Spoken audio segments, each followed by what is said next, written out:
Assalamualaikum warahmatullahi wabarakatuh. Bertemu dengan saya Fatwasari Tetra Dewi atau biasa dipanggil Bu Fatwa. Saya dari Departemen Perilaku Kesehatan Lingkungan dan Kedokteran Sosial FKKMK UGM. Dalam kesempatan ini saya akan menyampaikan instruksi belajar untuk satu sesi CFHC IPE dengan judul Komunikasi dalam Mendampingi Warga secara Daring. Jadi setelah instruksi kuliah ini nanti adik-adik saya harapkan untuk kemudian mencoba mendesain dialog yang kemudian bisa dipakai dalam mendampingi warga secara daring dari contoh yang kemudian saya berikan. Baik, kita mulai. Jadi tujuan pembelajaran sesi ini adalah nanti diharapkan adik bisa mengetahui prinsip-prinsip berkomunikasi secara daring untuk pendampingan masyarakat. Yang kedua, karena kemudian sudah mengetahui, adik-adik saya harapkan bisa mengasah sendiri keterampilan untuk berkomunikasi secara daring dalam mendampingi warga. Jadi karena ini kuliahnya hanya 1 jam, jadi hanya bisa agar adik-adik bisa memahami. Setelah itu adik-adik perlu mempraktekkan dan mengasah sendiri keterampilan berkomunikasi, adik. Baik, kemudian yang pertama kita diskusikan adalah sifat komunikasi di media sosial.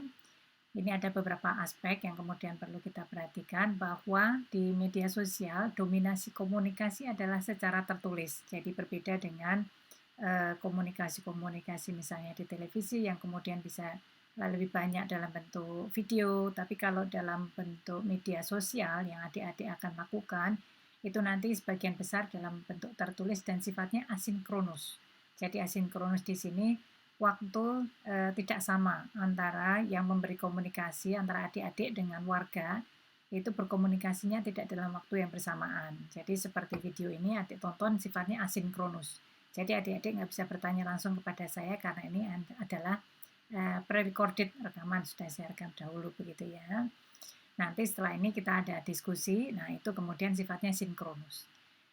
Jadi kalau komunikasi di media sosial lebih banyak secara tertulis, tidak secara tertulis dan secara asinkronus. Maaf. Kemudian aspek nonverbal menjadi lebih sulit ditangkap karena kemudian tidak ada face to face begitu ya, sehingga kita tidak tahu apakah ekspresi emosi lawan bicara ini dia sedang sedih atau sedang senang, itu kita tidak bisa membaca secara mudah. Kemudian gesture saat berkomunikasi, gesture, ya ini, gerakan-gerakan tangan itu tidak bisa ditangkap dengan mudah. Padahal itu kita butuhkan pada waktu kita berkomunikasi untuk mengetahui bagaimana kondisi lawan bicara sehingga kita bisa merespon dengan tepat, begitu ya. Oleh karena itu kita perlu memaksimalkan apa yang disebut sebagai paralanguage. Paralanguage ini adalah bahasa yang kemudian bisa kita tangkap pada waktu komunikasi secara tertulis dan asinkron. Misalnya dengan adanya emoticon. Jadi tanda-tanda misalnya wajah senyum itu kemudian bisa merepresentasikan bahwa emosi lawan bicara adalah sedang happy begitu ya misalnya atau sedang senang. Kemudian tanda baca, titik, koma, tanda tanya, tanda seru, huruf besar. Ini untuk penekanan biasanya kalau orang kemudian menekankan sesuatu memakai huruf besar. Kemudian akronim misalnya by the way atau yang lain-lain. Kemudian kalau ada stiker atau meme atau GIF yang kemudian dikirimkan itu kemudian kita perlu mengolahnya, menangkapnya sebagai pengganti yang tidak sempurna dari bahasa aspek nonverbal komunikasi kita. Baik, selanjutnya prinsip mendampingi melalui media sosial ini ada mencerminkan sikap membantu dan sikap menghargai. Jadi kita perlu mencerminkan dalam diskusi itu bahwa kita empati. Jadi perhatikan situasi dan kondisi yang tercermin dari jawaban. Jadi ya, paralanguage-nya diamati, kemudian itu kita olah dan kita interpretasikan bagaimana kondisi emosi lawan bicara, kemudian kita respon secara tepat dan kemudian secara cepat. Ya, secara cepat dalam arti bahwa tidak terlalu lama jedanya sehingga mereka tidak lupa akan apa yang kemudian sudah didiskusikan sebelumnya. Kemudian karena mendampingi ini sifatnya sederajat antara kita yang mendampingi dan yang didampingi, maka kita tidak perlu memakai bahasa-bahasa yang terlalu formal. Jadi bahasa-bahasa sebaiknya kemudian bahasa-bahasa yang sifatnya biasa, yang sifatnya non formal seperti kalau kita berbicara dengan teman, namun harap diingat bahwa mereka tidak teman secara sepenuhnya. Jadi ada unsur perlu kita menghargai mereka. Kemudian kita perlu berkomunikasi secara aktif, jadi mengamati secara cermat, berusaha memahami apa yang kemudian mereka maksudkan, mereka inginkan. Kemudian kita bersikap jujur, jadi jujur dalam hal ini misalnya kalau kita tidak tahu apa satu jawabannya, maka kemudian kita tidak perlu mengatakan bahwa kemudian seolah-olah kita tahu begitu ya. Jadi lebih baik kita sampaikan bahwa saya belum tahu jawabannya, nanti ada contoh untuk itu. Termasuk jujur bahwa adik-adik adalah masih mahasiswa, sehingga kalau kemudian tidak tahu satu hal itu merupakan satu hal yang wajar bagi mereka bisa memahami. Kemudian menjaga kerahasiaan apabila diinginkan oleh lawan bicara, terutama bagi mereka yang kemudian memberikan pesan secara japri atau DM begitu ya, itu tolong untuk dijaga. Baik, selanjutnya adalah prinsip komunikasinya. Kalimat jangan disingkat, terutama pada awal-awal adik-adik berinteraksi dengan warga, karena itu bisa mengurangi pemahaman mereka. Apa yang dimaksud dengan adik-adik? Harap diingat bahwa warga ini memiliki karakter yang tentu berbeda dengan mahasiswa, baik dari sisi misalnya usia, dari sisi kebiasaan, dan yang terutama adalah dari sisi pengetahuan. Oleh karena itu, hindari pemakaian singkatan dan juga hindari pemakaian jargon atau kata-kata asing. Kata-kata asing medis biasanya ya. Kemudian pesan sebisa mungkin pendek-pendek. Ya, jadi lebih baik daripada pesan yang panjang, lebih baik pesannya dipecah-pecah begitu menjadi pesan atau teks yang pendek-pendek begitu ya. Tidak terlalu banyak. Kemudian kita perlu memperhatikan jam-jam atau waktu-waktu yang tepat untuk mengirimkan pesan. Jadi ditandai. Jadi kira-kira diamati ya. Warga itu mereka banyak diskusinya pada jam-jam apa? Pada pagi, ya ini biasanya ya, pagi sebelum bekerja, pada waktu istirahat siang, ataupun pada waktu istirahat sore. Istirahat sore itu sekitar antara jam 4 sampai jam 6 sore begitu ya.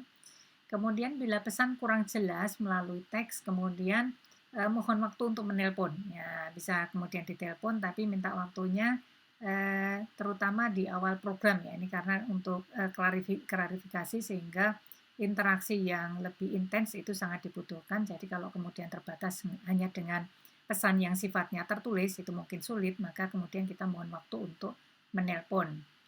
Ya, ini tadi ya para language-nya diperhatikan.